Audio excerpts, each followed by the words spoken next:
Welcome back to Combat Mission, where we're going to be digging into the technical side to provide a bit of a foundation for future formation guys. This is mostly so that you guys don't have to listen to me go into detail on, for example, shaped charge warheads every single time the subject comes up, and so I can skip over this kind of extra information and keep the guides relatively free of techno babble.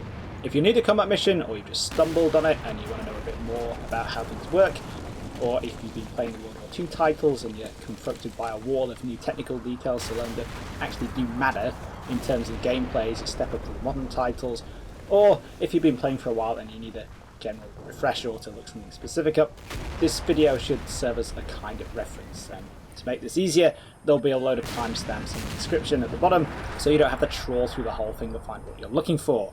Pretty much all of the technical details here are based around the rolling offense-defense challenge-response dynamic between tanks and anti-tank weapons. So we're going to start in the World War II titles with armour protection. The two aspects of early armour that determine how effective it is are its thickness and its angle. The thicker the armour is, the harder it is for incoming fire to get through, with enemy rounds bouncing off or shattering the armour. Angling adds an extra layer of complexity. Not only does armour at an angle effectively increase its thickness, but if incoming fire strikes it at a shallow enough angle, it will potentially be deflected away from the armour surface and ricochet off without making much of an impact. The test for the incoming projectile is whether or not it can deposit enough energy into the armour to punch through. In terms of armour-piercing shells, this comes down to the mass of the projectile and its muzzle velocity, the speed at which it leaves the barrel. In simplified terms, the faster and heavier a projectile is, the more likely it is to penetrate. If the projectile's energy is way above the resistant properties of the armour, then it doesn't matter how much angling there is going on either, it'll just punch a hole. So what we're seeing is a competition between armour that is getting thicker and more heavily angled, and projectiles that are getting bigger and heavier while being fired at higher speeds.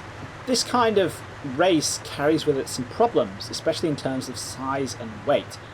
Thicker armour is fantastic, but it will always have weak points and external systems like periscopes, rangefinders and radio equipment which the crew need to be able to function effectively.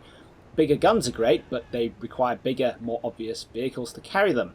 These increases in weight come with corresponding costs to mobility and reliability.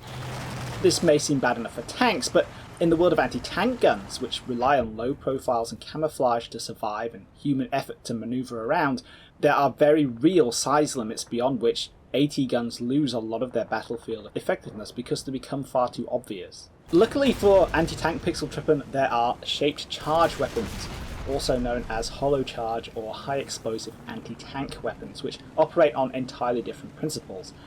A shaped charge is a hollow cone of copper with an explosive charge at the narrower end. When the charge detonates, the copper melts and the shockwave from the explosion turns the cone inside out, focusing all this molten copper into a jet. This jet is the penetrator in a shaped charge weapon. It's the bit that actually punches through the armour and does nasty things to the crew and the interior. The main advantage is that the penetrative capacity of a shaped charge is determined by the size of the copper cone, not by the speed and momentum of the projectile that gets it to the target. In other words, you don't need a great big heavy cannon to destroy an enemy tank. You can put shaped charges on the end of rockets, you can put them in the end of smaller caliber shells, you can even put them in the nose of rifle grenades. Armour is not rendered completely irrelevant by this. The penetration of thick armour requires large shaped charges which are less effective than AP shells of the same size, too big to be used in small caliber cannon, and, at least to begin with, large shaped charge weapons were very short ranged. This didn't stop defensive counters from popping up very quickly. The German army was already making use of spaced armour on the Eastern Front to mitigate the effects of Soviet anti-tank rifles, and it was found that armoured skirts were also effective at nullifying shaped charge warheads. The molten penetrator from a shaped charge has itself a quite short range and needs to be created at the correct distance from the armour for maximum effect. Too close and the jet has no time to develop. Too far and the jet loses its coherence and its penetration. Spaced armour effectively pre-detonates the shaped charge too far away from the main armour for it to do any damage. The problem with spaced armour and its more modern equivalent Slat armour is that it's bulky and it's heavy. Extra weight is always bad, but extra width is also a major issue, especially when you're trying to maneuver in close terrain or when the armour skirts are constantly getting caught in vegetation. After World War II, the contest between attack and defence continued at pace due to the Cold War standoff, with technological developments and new materials driving the process. On the defensive side, one of the first innovations was composite armour. Instead of steel, armour started to be made from layers and matrices of different materials intended to provide both greater protection than an equivalent thickness of steel armour and to decrease the penetrative effect of shaped charge weapons.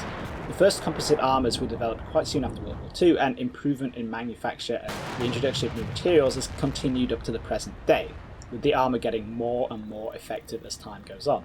The other conventional technical development was in armour-piercing ammunition.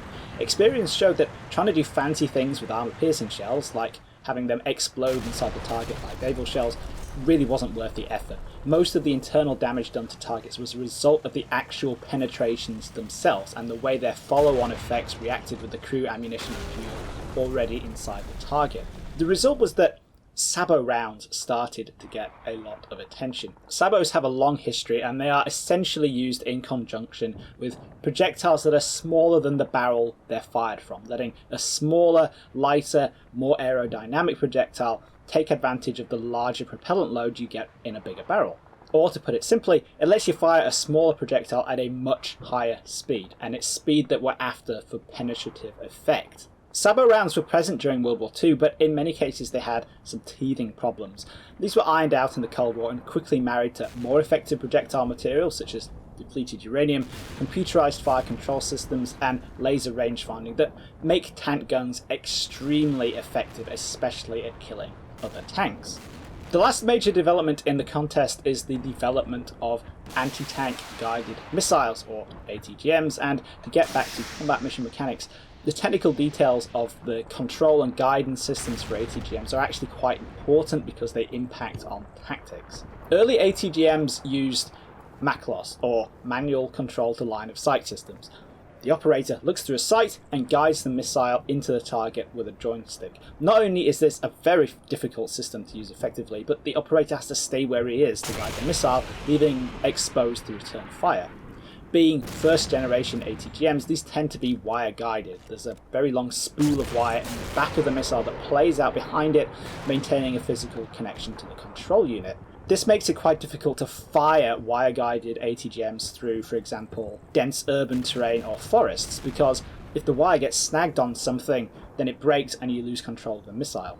Later ATGMs use SACLOS, or semi-automatic command-to-line of sight guidance systems, which does away with the joystick and guides the missile to wherever the sight is aimed, making it much easier to actually hit things. Earlier SACLOS ATGMs are wire-guided, but later iterations and variants do away with the wire and instead use radio or laser guidance.